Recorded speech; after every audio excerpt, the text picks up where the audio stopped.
How to fix EA app not launching games in Windows 11. If you're having trouble launching games through the EA app on Windows 11, you're not alone. This tutorial will guide you through several effective methods to resolve the issue, including clearing cache files, running the app with administrative privileges, and adjusting your firewall settings. Follow these steps to get back to gaming quickly. So let's get started. So first, press the Windows icon key beside the Control and Alt keys, and press the R key. If the Run window appears, just type local app data with the percentage on both ends. If you don't understand what I'm saying, you can pause and check the video on how you can type it. Just take your time to copy this so that you can access it in the specific folder. After you copy the text on the video, click the OK button in the Run window. The local folder window appears.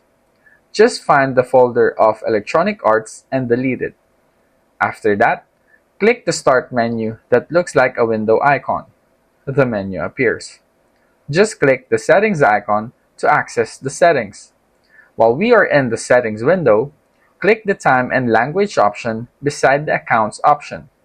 While we are in the Time and Language tab, make sure that the Set Time automatically is toggled on.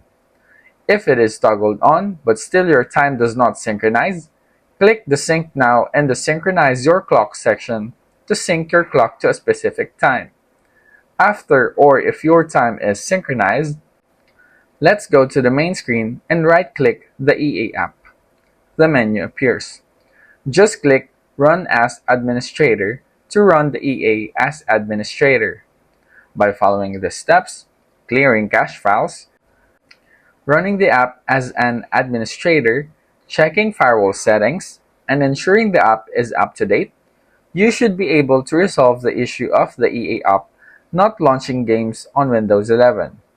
If the problem persists, consider reaching out to EA support for further assistance.